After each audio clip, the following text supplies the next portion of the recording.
On va déjà essayer d'expliquer ta réflexion par rapport à c'est beau. Pourquoi pourquoi tu te dis que dire ça finalement, dire c'est beau, c'est peut-être pas la solution. Bienvenue sur le podcast Merveilleuse. Ici, on vous propose un regard différent. Notre souhait Vous aider à embellir la relation avec votre enfant. est construire une toute nouvelle relation avec vous-même.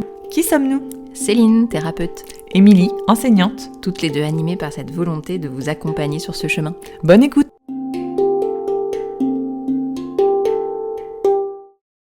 Alors moi, j'avais une question ce matin. Oui.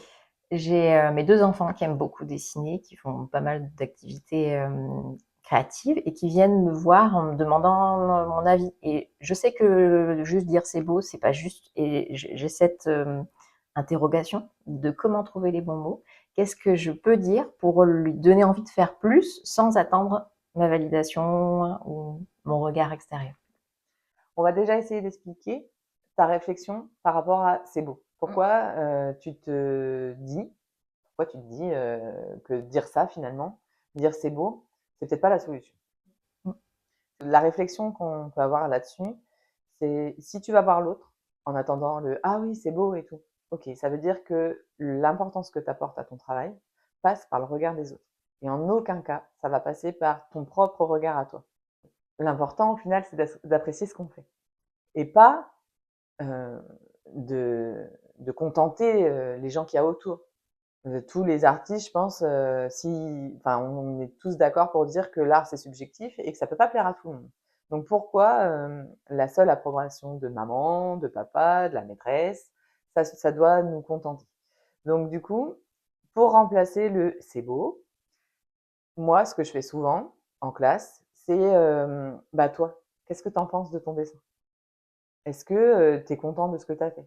Est-ce que comment tu le trouves ton dessin?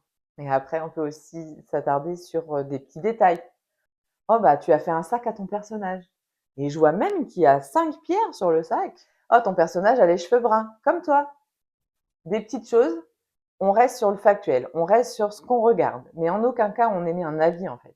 En aucun cas, on va dire, bah oui, c'est beau, ou bah, au final, on est qui pour apporter ça?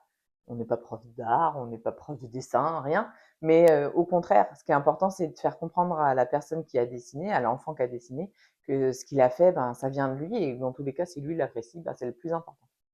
Moi, j'ai une question. Quand tu dis, on peut poser donc la question à l'enfant, qu'est-ce que toi tu penses de ton dessin? Il passe du temps, il fait quelque chose qui ressemble vraiment à ce qu'il avait prévu de faire, mais c'est jamais assez. Il n'est pas content de ce qu'il fait. Donc, qu'est-ce que je lui réponds? Si je lui dis, qu'est-ce que toi t'en penses? Il va me dire, c'est nul. Là, je pense que peut-être que le problème vient de plus loin. Est-ce qu'il n'a pas rencontré des gens qui lui ont dit ah bah non c'est pas bon, recommence ou bah c'est pas vraiment ce qu'on attendait de toi, etc. Du coup, c'est peut-être un problème plus profond. Dans tous les cas, je pense que l'important c'est de garder cette position d'encouragement et pas lui dire ah bah si moi je le trouve beau parce que je pense que finalement ça va lui faire ressentir que ben ce que je ressens c'est pas bon, enfin ce que je pense de mon dessin c'est pas bon finalement. Donc encore une fois ça l'éloigne de ce qu'il ressent, donc c'est pas ce qu'on attend.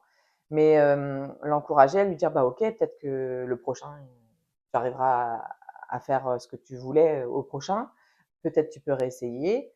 Mais en tout cas l'important c'est de pas essayer de contredire ce qu'il dit, c'est-à-dire qu'il n'est pas content de lui et lui dire mais si regarde tu peux être content, tu as réussi à faire ça. Bah non parce que si l'enfant pense ça c'est qu'il y a quelque chose qui lui manque, donc aller chercher ce qui lui manque. D'accord. Non, merci.